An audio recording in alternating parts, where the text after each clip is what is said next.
Boa tarde, está sem som.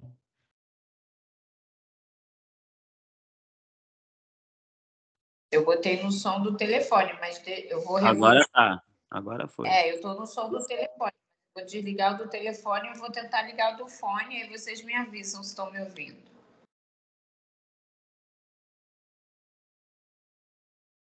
Não. Sem som.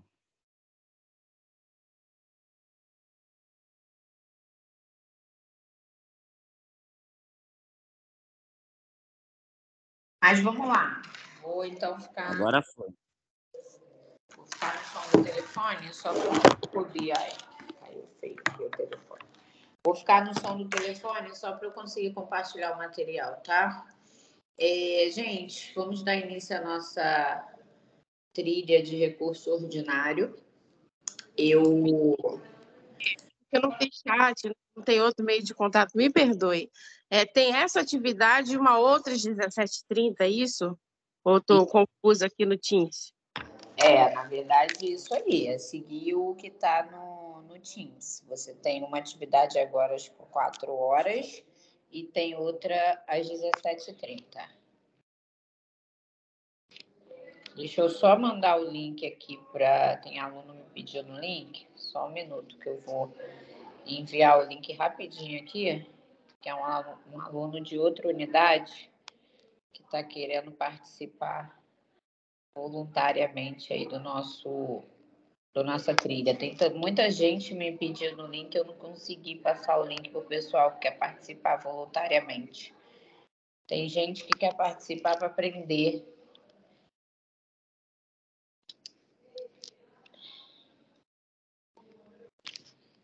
Já passei. Sorte que eu vi aqui a mensagem.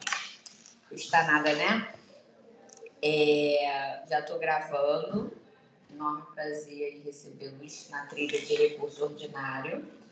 Recurso ordinário foi a peça que caiu no último exame, só para vocês poderem ter conhecimento disso.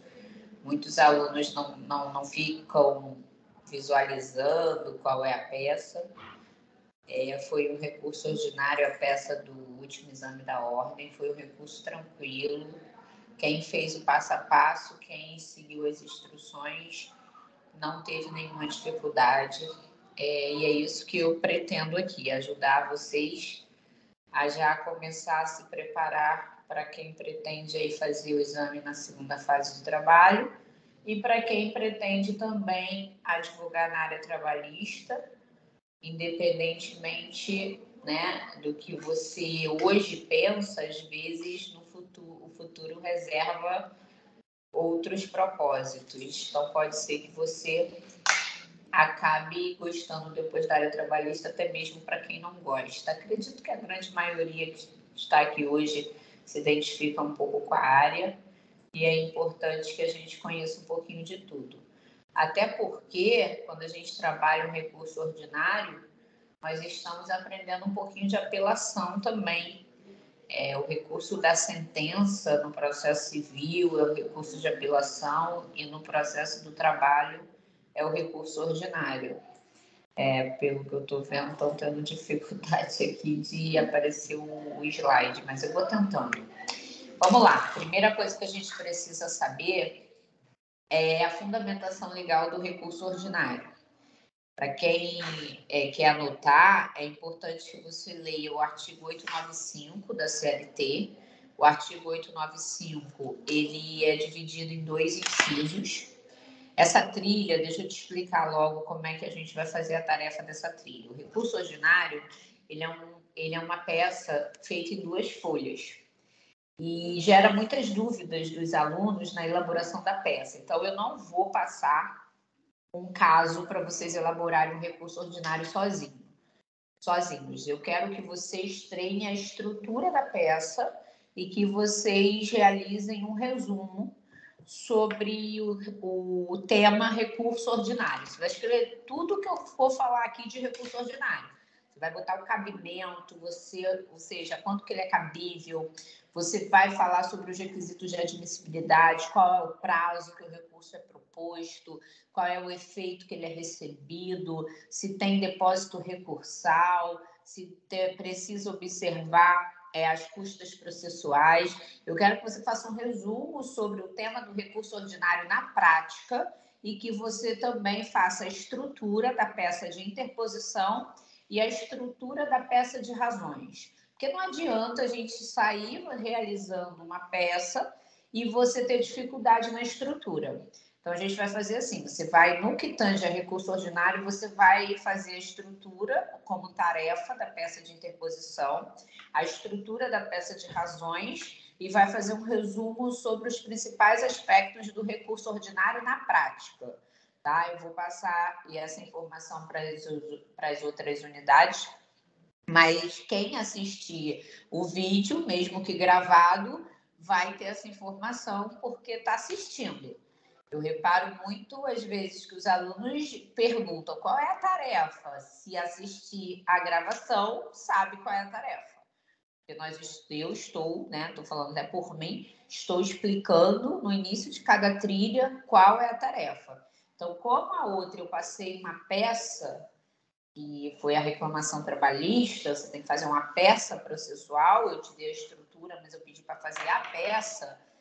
E a próxima trilha logo mais eu vou passar outra peça, eu achei assim, fazer 3 peças num curto espaço de tempo, com certeza para você poderia gerar dúvidas. Então, por um critério até de você poder se organizar, eu escolhi fazer o RO somente com a estrutura e com os seus principais requisitos. E o RO eu trabalho dessa forma. Primeiro a gente faz a estrutura e depois a gente faz uma peça processual. Vou tentar novamente compartilhar aqui, mas eu vou falando, tá, gente? O recurso ordinário, ele tem fundamentação no artigo 895 da CLT. Ele tem 2, ele tem o inciso 1º e ele tem o inciso 2. O inciso 1º fala que das decisões definitivas ou terminativas das varas do trabalho ou do juízo, caberá recurso ordinário para a instância superior. Esse é o inciso 1º. O que o inciso 1º diz para a gente? Que quando eu tenho uma decisão, que é o ato pelo qual se põe fim ao processo de conhecimento, que é uma decisão terminativa ou definitiva de uma vara do trabalho ou do juízo de direito, eu simplesmente irei ingressar com recurso ordinário para a instância superior. Quem é a instância superior? Se eu estou na vara, a instância superior é o TRT. Então, o recurso ordinário do inciso 1º é endereçado para a instância superior, que é o TRT. Você sempre vai olhar quem é a instância superior. Você vai fazer uma escadinha, você vai colocar os órgãos da Justiça do Trabalho e aí você vai conseguir identificar quem vai julgar o seu recurso. Preste atenção, o recurso ordinário ele é feito em 2 folhas. Ele é diferente de uma contestação, ele é diferente de uma reclamação trabalhista. E por ele ser feito em 2 folhas, eu tenho a peça de interposição e eu tenho a peça de razões. A peça de interposição é endereçada para o juízo que proferiu a decisão recorrida. E a peça de razões é endereçada para o órgão que vai julgar o recurso. Então, eu simplesmente tenho 2 petições. A primeira petição é endereçada para quem proferiu a decisão. E a segunda petição é endereçada para quem vai julgar o recurso. Eu tenho a peça de interposição, no meu caso do inciso 1º, endereçada para a vara do trabalho.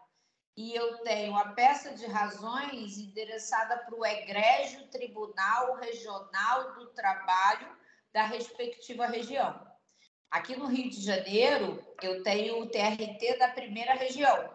Então, a peça de razões vai para o egrégio Tribunal Regional do Trabalho da 1ª região, que é Rio de Janeiro. A peça de interposição, ela preenche os requisitos de admissibilidade recursal. A peça de interposição não entra no mérito. Eu não coloco nada sobre a situação que veio ensejar o inconformismo. O que eu coloco na peça de interposição é somente os pressupostos, os requisitos de validade e existência do recurso. Quais são os requisitos de existência e validade do recurso? cabimento, tempestividade, preparo, que se divide em custas e depósito recursal, regularidade de representação, capacidade, legitimidade e interesse. Vamos organizar isso aí. Eu tenho os pressupostos intrínsecos e tenho os pressupostos extrínsecos. Eu tenho os pressupostos intrínsecos, que são os pressupostos que estão ligados aos sujeitos, as pessoas que simplesmente compõem o processo. Capacidade da parte, legitimidade das partes e interesse da parte. Então, eu vou ter que dizer na peça de interposição que o recorrente é a pessoa capaz, é a pessoa legítima, é a pessoa que possui interesse em recorrer. Lógico que eu não vou falar geralmente com a expressão que eu estou dizendo aqui para você exatamente. Você vai simplesmente usar a argumentação jurídica. Você vai colocar lá, inicialmente requer informar ao douto juízo que o recorrente preenche os requisitos intrínsecos e extrínsecos de admissibilidade recursal, sendo pessoa capaz, legítima e possuindo interesse em recorrer.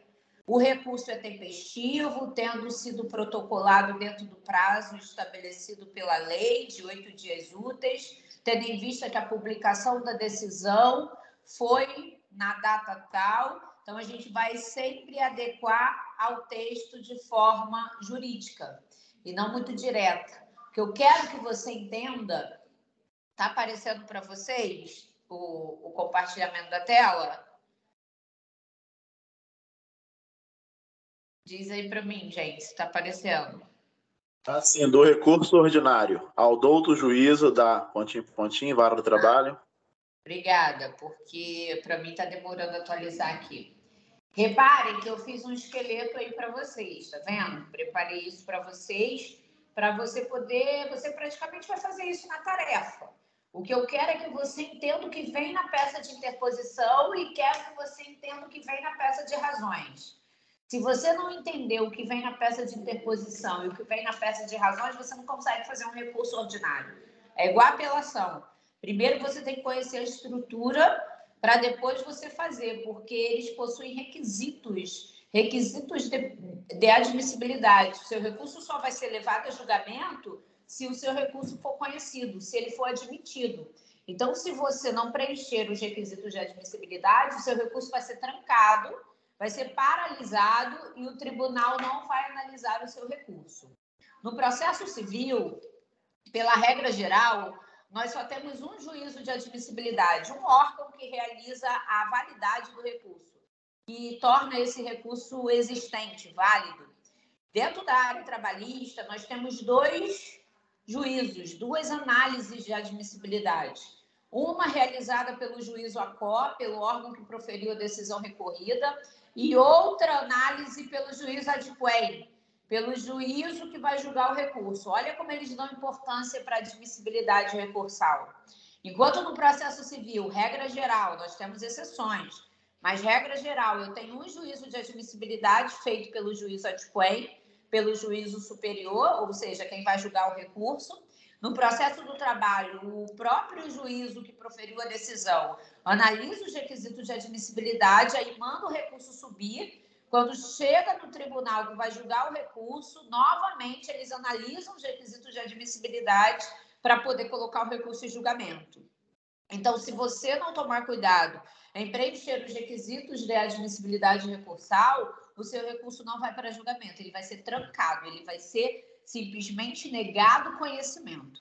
Então, a primeira peça, que é essa que eu estou compartilhando com vocês, ela começa, lógico, endereçando o número do processo, qualificação, mas a gente vai seguir para o próximo slide e você vai ver que ali vai estar o texto dos requisitos de admissibilidade. Reparem que o endereçamento começa ao douto juízo da vara do trabalho D, né? Você tem aqui o endereçamento para o órgão que proferiu a decisão recorrida. Então, Catiane, a peça de interposição eu sempre endereço para o órgão que proferiu a decisão recorrida? Sempre. A primeira peça, sempre. Observem que eu estou dando um espaço, mas eu estou dando um espaço porque a gente está fazendo aqui um recurso para a prática profissional. Mas se fosse na prova da ordem, cuidado com o espaço. Se for pular linha, cuidado, porque você tem um limite de 150 linhas para fazer a tua peça processual. Então, lógico que aqui eu dei um espaço porque eu digitei no computador, porque eu não estou na prova da OAB. Mas se fosse a prova da OAB, preciso observar se a peça é muito grande, se a peça veio muito extensa e se eu posso ou não pular linha. Isso vai ser com a prática que você vai adquirir no treinamento, que você vai, na hora, pensar e conseguir redigir a peça de acordo com os requisitos do edital. Então, na prova da ordem, geralmente, os alunos pulam uma linha só. Quando pula a linha, tem professor até que fala que você vai ser reprovado se você pular a linha. Não. Infelizmente, eu já ouvi até um vídeo, um aluno me mostrou no YouTube que foi dito isso. Eu acho que ele se expressou assim erradamente, né? Equivocadamente. Às vezes nem percebeu que falou isso. Na hora falou e não se ligou. Mas eu acredito que ele quis dizer que o ideal era não pular linha, porque você pode exceder a quantidade de linhas e aí isso pode gerar a sua reprovação. Então, reformulando a forma que foi dita, eu creio que essa foi a intenção, porque todo mundo sabe que o fato de você pular uma linha ou você organizar a sua peça da melhor forma não vai fazer com que você seja reprovado por isso. Prestem atenção que já existe processo. Então, tem que ter números de processo. A peça de interposição vem com o número do processo originário, ou seja, do processo que você está recorrendo, do processo que você está inconformado com a decisão. Posso esquecer o número do processo? Não, lógico que não. Você vai pular uma linha e vai botar o número do processo. Depois, você pula mais uma linha e começa a qualificação. A qualificação do recurso, ela é muito fácil. E ela é parecida com a nossa próxima trilha, que é a contestação. Nós temos aqui o nome do recorrente, lógico que eu não inventei nada, só botei recorrente para você saber que coloca o nome do recorrente. Já devidamente qualificado aos autos do processo epígrafe. Aqui vem em que litiga com a recorrida, mas poderia ser em ação trabalhista proposta por, e bota o nome da recorrida. Lógico que você não precisa ser taxativo e usar somente essa expressão. Você pode simplesmente usar uma expressão similar. Às vezes o aluno fica, professor, eu posso botar uma palavra assim? Lógico que pode, é sinônimo, palavra que simplesmente é similar. Tá, gente? Então, você não precisa ficar engessado, você pode simplesmente mudar algumas coisas, porque quando a gente aprende, a gente consegue ter essa técnica. Eu poderia botar aqui recorrente, o recorrente, vamos supor, Paulo da Silva, já devidamente qualificado aos autos do processo epígrafe, em que lhe move. E aí botar o nome do recorrido, em que litiga, na ação trabalhista proposta por... e botar o nome, né, da outra parte, de repente a recorrida é a autora e a recorrente é a empresa. Na maioria das vezes é recorrente a empresa, né?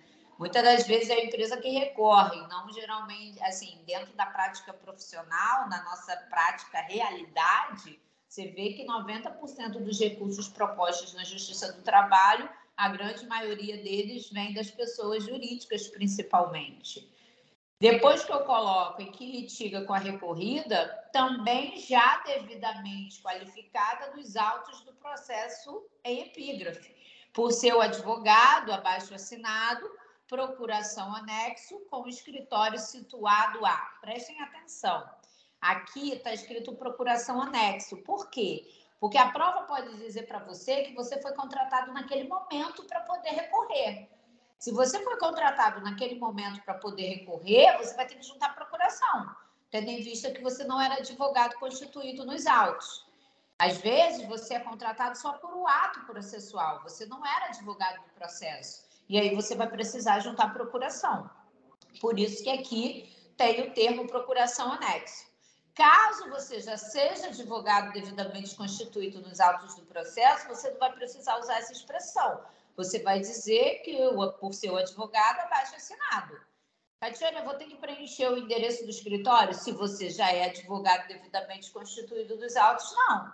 Na prática profissional, a maioria já é advogado constituído, então não precisa. Mas na segunda fase da OAB, você é um advogado que está propondo aquele recurso naquele momento. Então, você foi contratado para recorrer. A prova faz questão de falar isso para você. Ela diz, na qualidade de advogado contratado, qual é a medida judicial cabível? Elabore a peça processual. E aí você vai ter que se ligar e colocar a procuração anexo e botar com o endereço profissional, com o escritório profissional situado. E aí vocês já estão acostumados a fazer isso, que na nossa trilha de reclamação trabalhista mesmo a gente preencheu esse requisito, com o endereço profissional situado à rua, reticência. Não mencionei a rua, né? Falei aqui para vocês, mas o ideal é que você não mencione se é rua, se é avenida, porque a prova não te deu esse detalhe. Então, situado a reticência, número reticência, bairro reticência, CEP reticência, cidade, estado reticência. Vem perante Vossa Excelência, olha isso aqui, ó. Isso aqui pontua pra caramba, 895, inciso 1º. Por quê? Porque existe o inciso 1 e existe o inciso 2. Existem 2 cabimentos do recurso ordinário.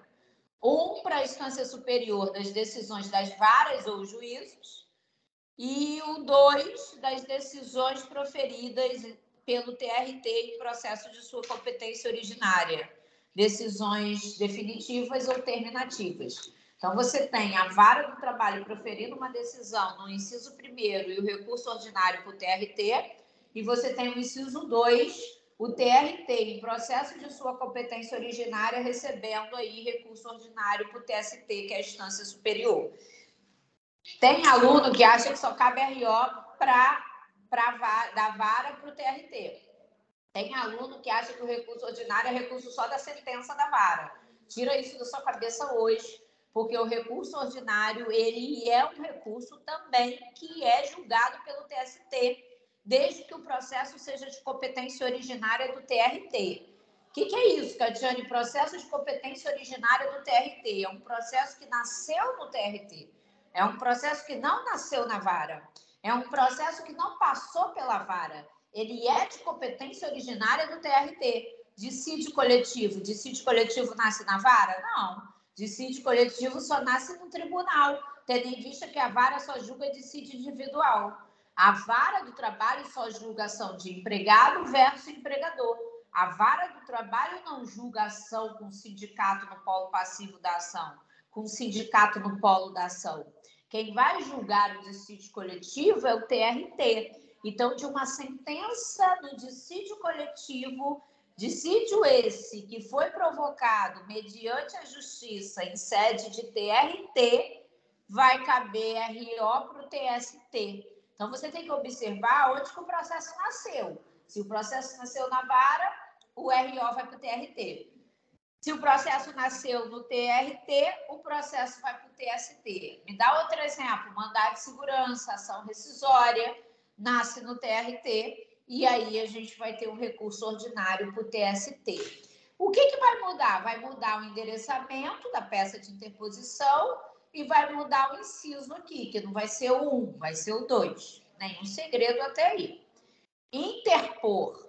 Quem estava na trilha de reclamação trabalhista, lembra que eu disse que reclamação trabalhista eu vou propor. Contestação eu vou apresentar, já antecipando a nossa trilha de logo mais. Contestação eu vou apresentar e recurso ordinário eu vou interpor. Então, o verbo faz muita diferença. Recurso ordinário em caixa alta, centralizado no meio da folha. Às vezes, a gente fala isso e o aluno não entende, né? E tem aluno que não pega para poder treinar. O que vai fazer a diferença para peças processuais é o seu treino. É por isso que eu estou aqui passando para você como atividade o treino da peça de interposição e da peça de razões. Porque depois você faz qualquer recurso ordinário. O mérito, gente, os fundamentos, as razões recursais, isso não depende de mim. Isso depende de você, do teu conhecimento jurídico. Não adianta eu te ensinar um recurso e você não treinar, porque você sabe a estrutura, mas você vai ter que botar no papel até para você analisar a sua dificuldade no que tange as razões recursais. O mais difícil de uma peça não é a estrutura. O mais difícil de uma peça é atacar o ponto que realmente irá fazer com que eu seja vencedor da ação. Por exemplo, no recurso, eu preciso saber se eu vou pedir a reforma, se eu vou pedir a nulidade, quais são os argumentos jurídicos que eu posso utilizar para ser vencedor dessa ação. Mas antes de eu treinar isso, eu preciso saber a estrutura da peça. Recurso ordinário centralizado no meio da folha. Reparem que depois, basicamente, a gente está dando um espaço de uma linha e eu estou grudadinha na margem com o face do egrégio Tribunal Regional do Trabalho. Tatiana, eu posso botar em face do egrégio regional regional do trabalho? Na verdade, você pode até botar em face da decisão proferida pela vara do trabalho ou então em face do egrégio Tribunal Regional do Trabalho da região diante da decisão proferida pelo juízo de primeiro grau. Então, você repara que eu coloquei, né, nessa estrutura que a decisão proferida pelo primeiro grau é o que eu quero recorrer. Mas eu poderia ter invertido. Eu poderia ter diante da decisão proferida pelo órgão do primeiro grau em face do Tribunal Regional do Trabalho, porque você está encaminhando esse recurso para ser analisado pelo órgão ad quem, pelo juízo superior. Então, tanto faz, gente, você colocar que a decisão é o que você está inconformado na frente ou colocar ela mais ao final. Quando eu interponho o recurso ordinário, eu interponho em face do Tribunal Regional do Trabalho, mas diante do meu inconformismo com a decisão do juízo ACO. Eu estou propondo o recurso não é em face da outra parte, não é em face do réu, não é em face do autor, é simplesmente em face de uma modificação da decisão. Eu quero que essa decisão seja modificada diante do meu inconformismo na decisão de primeiro grau. Então, o que você tem que colocar aí não é em face da parte. Você está propondo o recurso perante a decisão do que você ficou inconformado.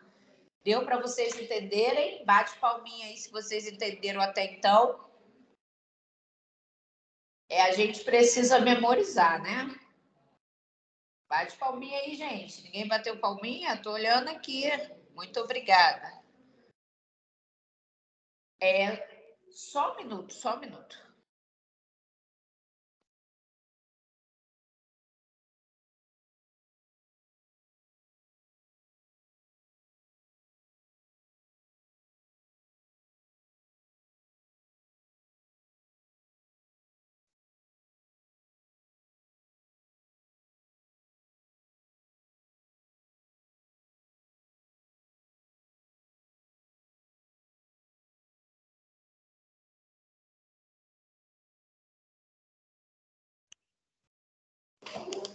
Depois dessa parte, nós temos aqui o inciso 1, tá vendo? O inciso 1 é modo de falar porque está em algarismo romano. Você vai botar 1 em algarismo romano. É uma pergunta bem comum aí dos alunos de prática em sala de aula. Professora, eu boto 1 numeral, como é que eu faço isso? Você vai botar o 1 em algarismo romano e vai colocar 2 requisitos de admissibilidade.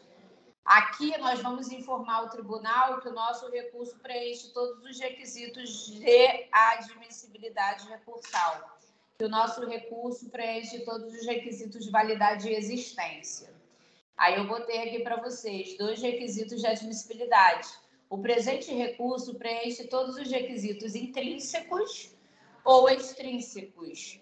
Intrínsecos e extrínsecos, perdão. Dentre os quais destacam-se. Tatiane, eu lembro quando você me ministrou o processo do trabalho para mim, que você falou que os requisitos intrínsecos também eram conhecidos como subjetivos. Eu lembro que você disse que os requisitos extrínsecos eram conhecidos como objetivos. Então, quer dizer que eu posso chegar e botar assim, inicialmente requer informar que todos os pressupostos de admissibilidade subjetivos e objetivos encontram-se devidamente preenchidos. Com certeza, você só mudou um pouco as palavras, mas tem o mesmo sentido. Então, você pode usar tanto a expressão requisitos intrínsecos quanto a expressão requisitos subjetivos. Você pode usar a expressão requisitos extrínsecos ou a expressão requisitos objetivos. E aí vamos relembrar quais são os requisitos. Os requisitos intrínsecos, capacidade, legitimidade e interesse. Requisitos extrínsecos, cabimento, tempestividade, preparo, custas e depósito recursal, regularidade de representação. Quando eu lembro desses requisitos, eu já consigo montar o meu texto da folha do slide posterior. Eu tenho aqui, deixa eu ver se eu consigo andar, porque está dando que eles desabilitaram. Ai, meu Deus do céu. Uma benção isso. O apresentador desabilitou. Eu não desabilitei nada, porque eu não mexi em nada. Deixa eu botar aqui de novo, gente. Te mostrar os daí. Eu vou mandar para vocês esse material, tá? Vou botar lá na equipe do Teams. Mas é aquilo, né? A pessoa tem que aprender para praticar. Porque se for fazer sem aprender, não vai dar certo, não. Acho que essa daqui.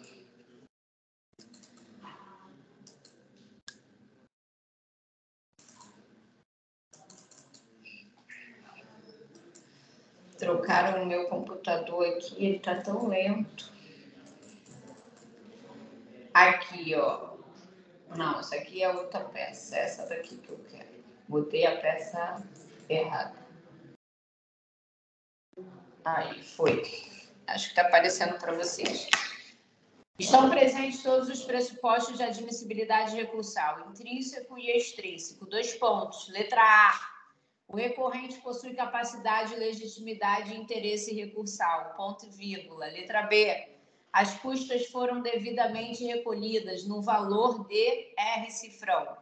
Vamos falar um pouquinho de custas aí rapidinho. As custas na Justiça do Trabalho geram muita dúvida para vocês. Muitos alunos têm dúvida no que tange às custas. E não adianta a gente fazer uma peça e não entender o assunto, né? Por que aqui a gente está mencionando que as custas foram devidamente recolhidas?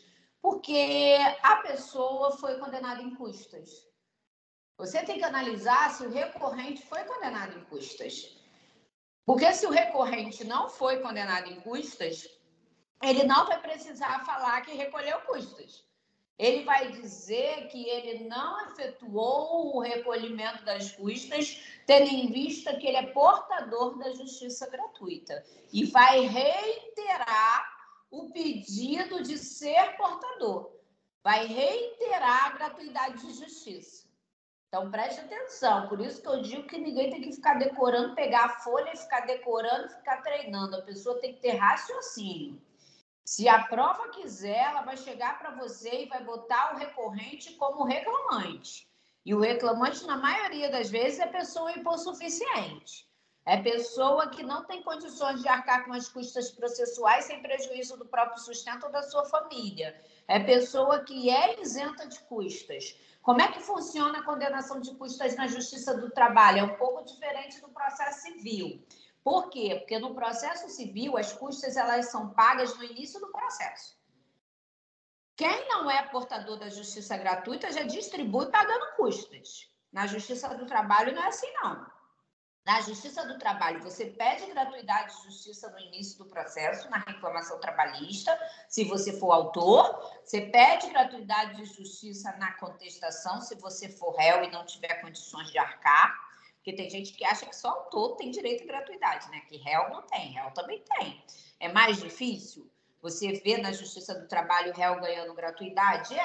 Porque na maioria das vezes ele não é hipossuficiente, ele é uma pessoa jurídica que tem condições financeiras. Então, mas ele pode pedir gratuidade. Por que o juiz não analisa o pedido de gratuidade no início? Porque a lei determina que será analisado ao final. Ao final de quê? Do processo de conhecimento.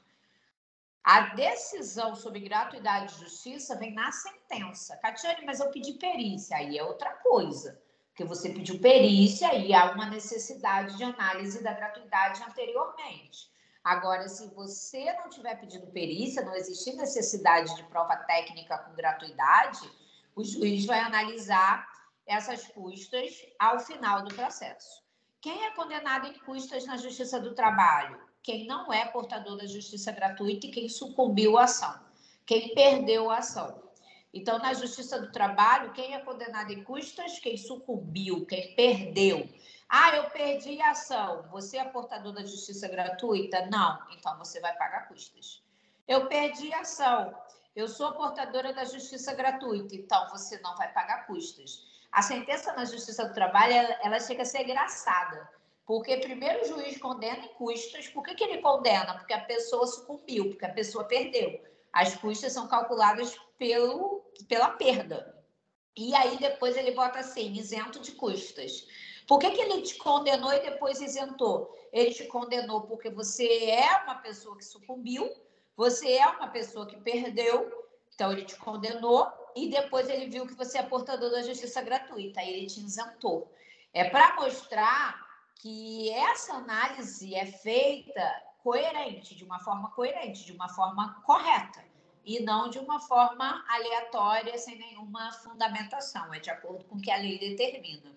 Então, gente, cuidado, porque às vezes a prova vai pegar e vai dizer para você que a pessoa era portadora da justiça gratuita. Aí o item B, você vai ter que botar diferente, você vai ter que botar assim, insta, salientar, ressalta-se, contudo, que não houve o pagamento de custas, tendo em vista que o recorrente é portador da justiça gratuita e reitera no mesmo ato, no presente ato, que não possui condições de arcar com as custas processuais sem prejuízo do próprio sustento da sua família, também em grau recursal.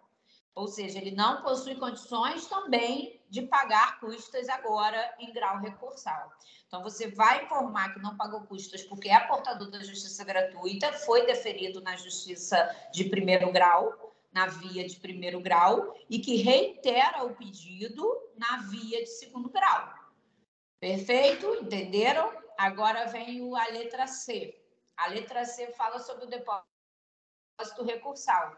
O depósito recursal é outro toque que eu tenho para te dar. Quem fez processo de trabalho comigo sabe que é um tema assim, magnífico, é um tema muito forte. Tem outros que não fizeram comigo, mas com certeza o professor falou muito de depósito recursal. O depósito recursal ele foi muito impactado com a reforma trabalhista. Só no artigo 899 da CLT nós temos 11 parágrafos. Então, você tem aí 11 questões que poderão cair para você. E é importante que você estude depósito recursal para quem vai fazer a primeira etapa também da ordem. E para quem vai atuar na vida prática. Por quê? Porque o depósito recursal ele é algo muito da Justiça do Trabalho. Ele é um requisito de admissibilidade muito nosso. No processo civil não tem depósito recursal. E aí o examinador ele sabe que você às vezes prefere o processo civil do que o processo do trabalho. Então ele cobra para você o que ele sabe que você vai confundir. Então não confundam. Processo do trabalho tem depósito recursal? Pode ser que tenha. Não estou dizendo que sempre terá. O depósito recursal, o que é ele? Ele é uma garantia do juízo. Quem perde, quem é condenado em pecúnia, faz depósito recursal se não for isento de depósito recursal. Então, existem pessoas que são condenadas em pecúnia, que são condenadas em dinheiro e não realizam depósito recursal porque são isentas. E dá alguns exemplos de pessoas que são condenadas em dinheiro e não precisa fazer o depósito recursal. Massa falida. Massa falida é condenada em pecúnia. Mas a massa falida não precisa fazer depósito recursal. Está na súmula 86 do TST. Outra pessoa que não precisa fazer depósito recursal, fazenda pública. Fazenda pública é condenada em pecúnia. A pessoa jurídica de direito público é condenada em pecúnia, principalmente nas situações que a gente vê muito na Justiça do Trabalho de terceirização. E acaba o poder público assumindo a conta da terceirizada, porque a terceirizada não pagou e ficou caracterizada a falta de fiscalização do poder público. Então, você vê muito isso, a condenação subsidiária do poder público. Mas a fazenda pública não faz depósito recursal. Ela vai ser condenada em pecúnia, vai recorrer, mas ela simplesmente não faz depósito recursal. Recuperação judicial não faz depósito recursal. Pessoas portadoras da justiça gratuita não faz depósito recursal. Então, uma empresa que é portadora da justiça gratuita, além dela não pagar custas, ela também não precisa garantir o juízo, ela não precisa pagar depósito recursal, mesmo tendo sido condenada em dinheiro, mesmo tendo sido condenada em pecúnia. A súmula 161 do TST, ela diz que pagará depósito recursal quem é condenado em dinheiro. Então, quando você lê a súmula 161 do TST, você pensa assim, todo mundo que é condenado em pecúnia vai simplesmente pagar depósito recursal. Não, a súmula ela diz que quem é condenado em pecúnia, em regra, é o que ela quer dizer para você. Pagará depósito recursal. Aí você precisa entender que existem pessoas que são isentas de depósito recursal. A Fazenda Pública, quem diz que ela é isenta de depósito recursal é o Decreto-Lei 779/69. Nós temos também o artigo 899 da CLT, nós temos o parágrafo 9º e o parágrafo 10º, que tratam sobre as pessoas que são isentas de depósito recursal e outras que pagam a metade de depósito recursal. Por que eu estou falando isso com vocês? Porque não adianta você achar que uma estrutura de peça vai salvar a tua vida 100%. É o que eu sempre digo para os alunos, para de achar que a internet vai te dar modelo de peça, você tem que entender a peça. Porque se o Júlio está fazendo um recurso ordinário, aonde o recorrente é uma massa falida, o Júlio na peça de interposição vai colocar, contudo, ressalta-se que a recorrente não efetuou o depósito recursal, tendo em vista que a mesma se trata de uma massa falida. Conforme a súmula 86 do TST, mesmo condenado em pecúnia, não precisa fazer depósito recursal. Mas eu tenho que informar isso para o tribunal? Ele não sabe que se trata de uma massa falida? Gente, lógico que é você que tem que informar isso para o tribunal, né? Não é ele que vai se dar o trabalho de ficar identificando quem é o recorrente. E esse modelinho é um modelo genérico, é um modelo dentro do que aparentemente é padrão, mas cada caso é um caso, cada recorrente é um recorrente e vocês precisam saber lidar com essas situações. Então, às vezes, a dificuldade da peça não é a peça em si, e sim o conhecimento sobre alguns assuntos. Então, uma indicação para vocês, estudem depósito recursal. Quem vai fazer a primeira etapa é uma das questões mais cobradas em primeira fase. Quem vai fazer a segunda etapa é uma das questões muito cobradas em questões discursivas. E, principalmente, se cair recurso ordinário, você tem que saber lidar. Na última prova foi recurso ordinário. Eles não cobraram nas questões discursivas depósito recursal, porque eles já estavam cobrando um recurso ordinário. Mas a próxima, se não for recurso ordinário, com certeza as questões discursivas poderá voltar a ter o tema depósito recursal, porque todas as provas eles colocam questões de depósito recursal. Depois vem a situação do recurso tempestivo. Aí eu botei o padrão. O recurso é tempestivo, botei em caixa alta, tempestivo, diante da decisão publicada no Diário Oficial aí bota a data da publicação no Diário Oficial, e o recurso foi interposto você está dizendo para eles, publicou no dia tal, recorri no dia tal, o recurso está preenchendo a tempestividade, respeitando o prazo de 8 dias. Catiane, existe alguma coisa que você precisa alertar a gente sobre tempestividade? Com certeza, feriados. Pode ser que você iria protocolar o recurso na data do dia 15, mas era feriado. Obrigatoriamente, subrogou-se para o próximo dia útil subsequente. Ou seja, houve a prorrogação do prazo para o próximo dia útil subsequente à data que estava simplesmente finalizando ali o prazo recursal. E aí, quem tem que informar isso ao Poder Judiciário? Você, né? Existe uma súmula, que é a súmula 385 do TST. Essa súmula fala que, diante do feriado local, incumbe o recorrente a comprovação do feriado. Prestem atenção, incumbe ao recorrente a comprovação. comprovação. Não é requerer, dizendo que quer que o recurso seja admitido, conhecido, porque era feriado. Isso é requerimento, é pedido. Eu estou dizendo que a súmula fala que incumbe o recorrente a comprovação do feriado local. Se eu entro com um recurso que vai ser julgado pelo TRT do Rio de Janeiro, mas de uma sentença proferida pelo município de Duque de Caxias, o desembargador do TRT do Rio não sabe que dia é aniversário do município de Duque de Caxias. E não é porque você vai dizer que era aniversário do município que o desembargador vai acreditar em você. Pela súmula 385 do TST, o recurso será tempestivo se o recorrente comprovar que era feriado. A comprovação do feriado incumbe a parte que recorre. Súmula 385 do TST, no que tange a feriado local.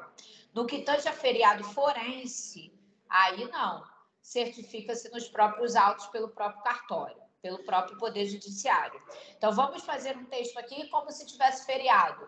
O recurso é tempestivo, tendo em vista que, mesmo com a existência do feriado local no dia tal, conforme comprova com documento anexo do ato da prefeitura, informa o recorrente que a decisão foi publicada na data tal, feriado na data tal, prorrogando-se para o próximo dia útil subsequente, devendo o recurso ser admitido, por ser tempestivo. Então, você só vai adaptar e falar do feriado local. Depois nós temos a conclusão dessa peça. Qual peça? Peça de interposição. Reparem que eu vou finalizar ela. Ela tem início e ela tem fim.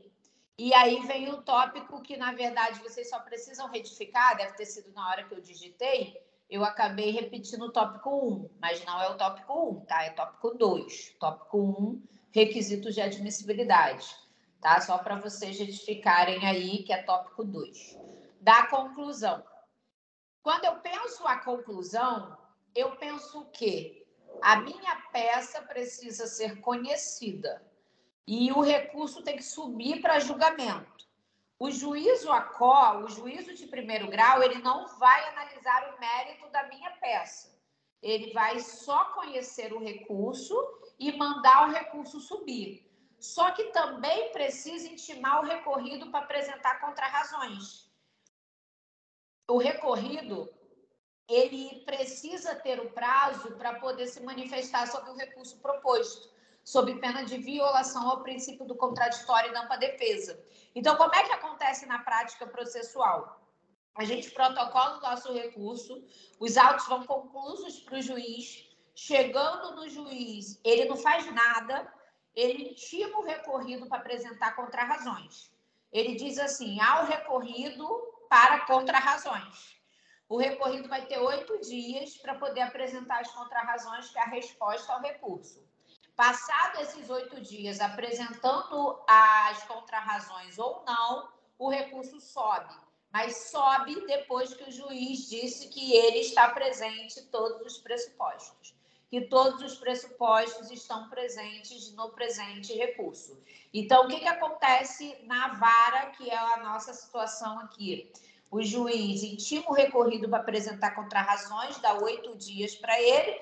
Passado 8 dias, o juiz não julga, porque isso não compete a ele.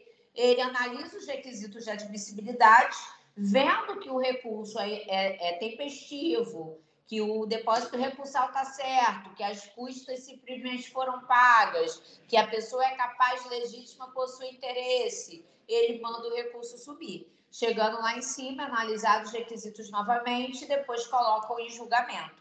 Então, quem intima o recorrido para apresentar contrarrazões? O juízo ACO, o juízo de primeiro grau. Então, já que é o juízo ACO, já que é o juízo de primeiro grau, nós vamos ter que mencionar isso aí na peça de interposição. E aí eu fiz um textinho padrão para vocês. Da conclusão, diante do exposto, requer o conhecimento do recurso, visto que preenche os requisitos de admissibilidade. Ou seja, notificado o recorrido para querendo apresentar contrarrazões, no prazo de 8 dias, na forma do artigo 900 da CLT. E após que os autos sejam remetidos ao egrégio Tribunal Regional da respectiva região. Então, eu pedi para o juiz conhecer o recurso, pedi para o juiz intimar o recorrido e pedi para o juiz mandar o recurso subir para julgamento. Disso aí, é só isso que tem na peça de interposição, não tem nada mais. E aí você finaliza, termos em que pede deferimento, local e data, advogado, OAB. Na prova da ordem, você só vai botar local se a prova te der local, você só vai colocar data se a prova te der uma data de publicação da decisão. Aí ela está querendo que você calcule a data final do recurso e que você coloque a data final do recurso. Depois, você vai escrever só a palavrinha advogado, só a palavrinha OAB. Do jeitinho que eu botei aí, centralizado no meio da folha, desse jeitinho aí. Termos em que, vírgula, pede deferimento, ponto, local e data, advogado OAB. Depois que você fez a peça de interposição, nós vamos para a peça de razões. A peça de razões eu botei ela bem resumidinha, até apertei um pouquinho para dar no slide só.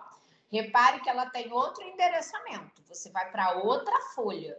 Na vida prática, a peça de interposição pode ter ficado metade em branco, mas eu vou abrir outra folha no Word e vou começar lá de cima.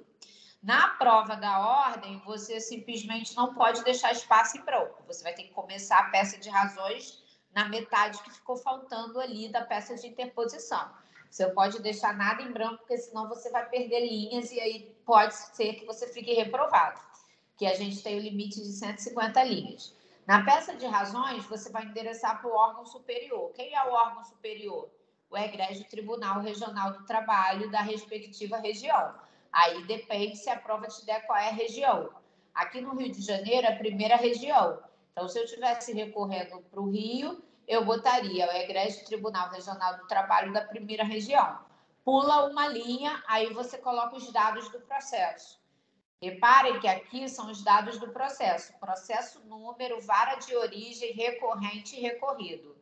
Aí, depois, você vai pular uma linhazinha para não ficar grudado, vai dar um espaço, e aí você vai analisar se tem alguma questão preliminar. As preliminares de contestação, aquelas preliminares que são defesas processuais, elas poderão ser arguidas em recurso. Vamos supor que na peça de defesa você veio dizendo que o juízo era absolutamente competente para julgar a ação. Você disse que a vara do trabalho não era competente para julgar aquela situação. Você pediu que fosse acolhida a incompetência absoluta do juízo. Incompetência absoluta é uma preliminar de contestação. Você fez certo? Fez. Só que o juízo não acolheu a incompetência absoluta. Ele disse que ele era competente, sim, para julgar a matéria. Você, quando recorrer, você vai novamente abrir um tópico de preliminar e vai pedir para o tribunal reconhecer a incompetência absoluta, porque se o tribunal acolher a incompetência absoluta, ele vai extinguir o processo sem resolução do mérito. Então, você vê que as preliminares de contestação que não foram acolhidas na fase de conhecimento serão reintegradas em recurso. Por isso que eu coloquei aqui preliminares. As preliminares, para quem esqueceu, está no artigo 337 do Código de Processo Civil.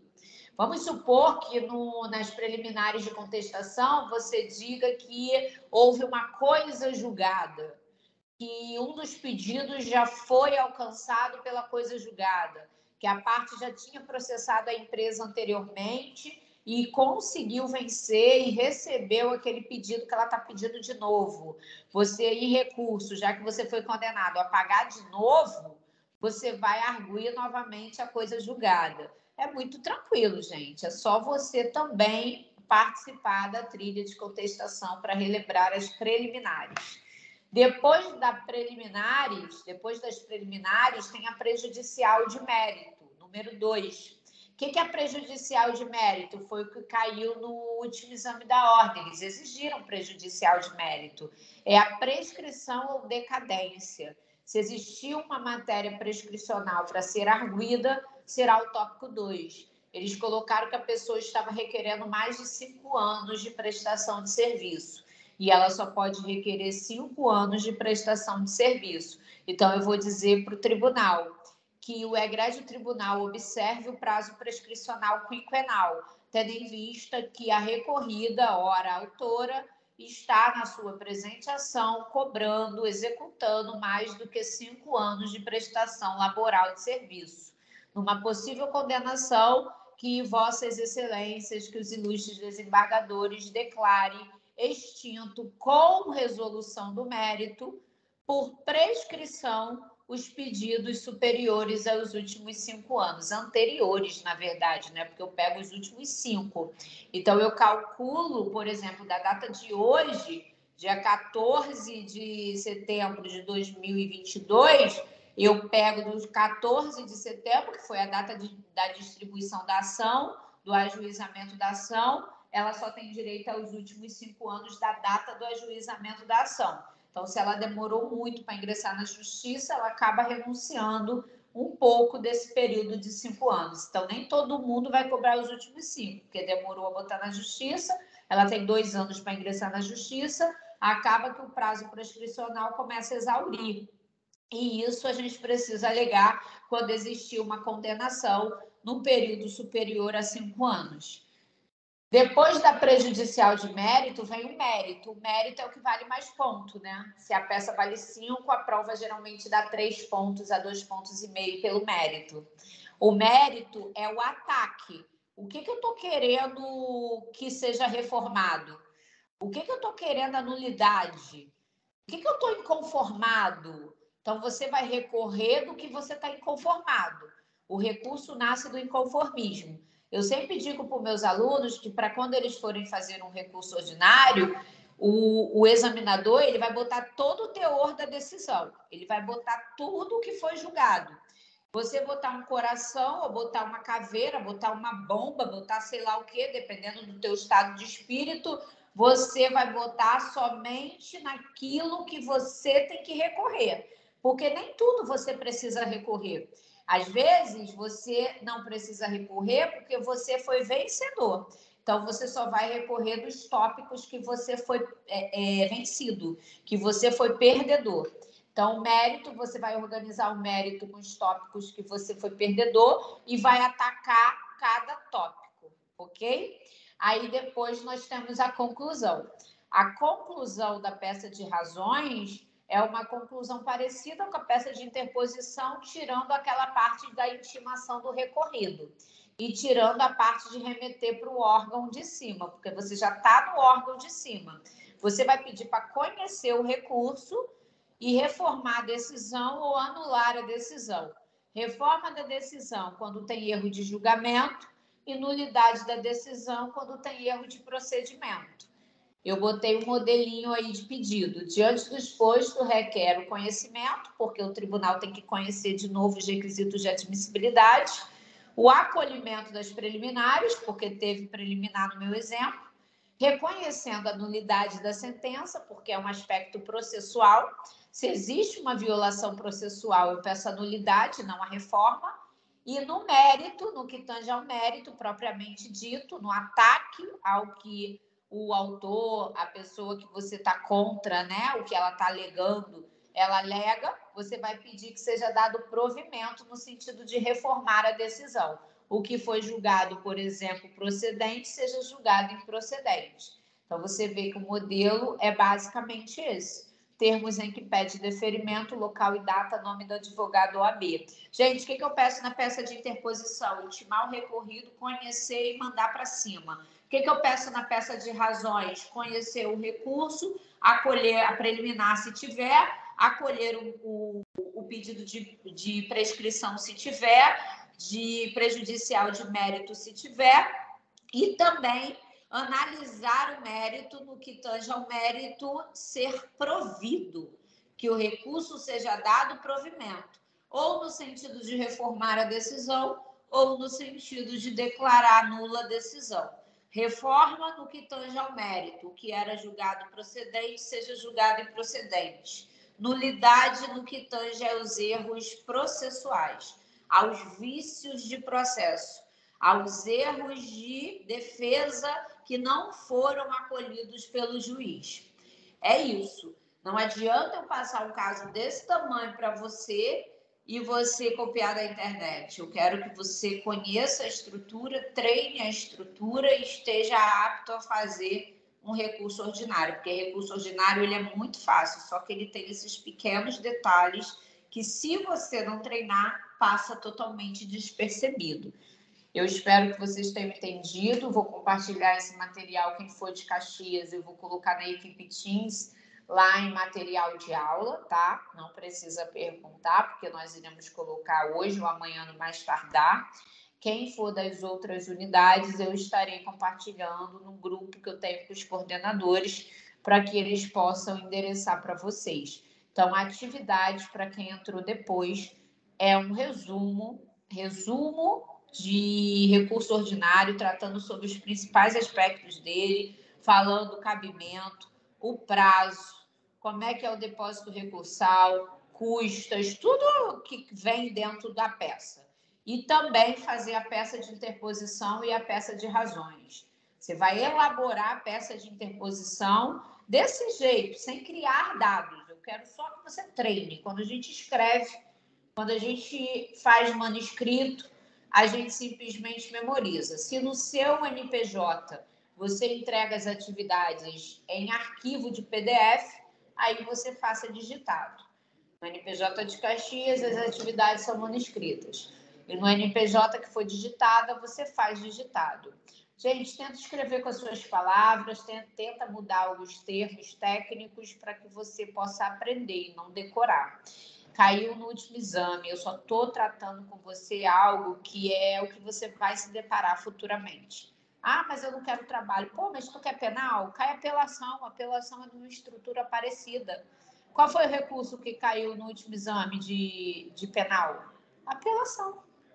Apelação. Mesma coisa. O que muda é o mérito, o que muda são coisas pequenas, mas a estrutura é a mesma. Então, gente, só para te mostrar que isso aí é o que vai cair para você. Eu espero que vocês tenham gostado. E a próxima trilha daqui a pouquinho, né? Vamos começar umas 5h40, 20 minutinhos aí para a gente respirar um pouco. É a trilha de contestação. Beleza? Eu quis fazer logo para deixar vocês livres na semana de prova. Eu não quis colocar trilha aí na semana de prova e vista de prova, porque eu sei que é puxado para vocês. Então, eu já estou fazendo a terceira trilha, daqui a pouco vai ficar faltando só acho que 2, que é execução e procedimentos especiais. Aí eu marco para depois da AV1, tá? Beijo, fiquem com Deus. Espero que vocês tenham gostado. Até daqui a pouco. Eu vou parar a gravação e para quem simplesmente não assistiu, vai ficar disponível lá no nosso canal. No nosso não, né? O canal é de Niterói. A próxima trilha é o mesmo link, professor? Não, é outro link, Júlio. Tá lá na equipe do time da gente. Eu não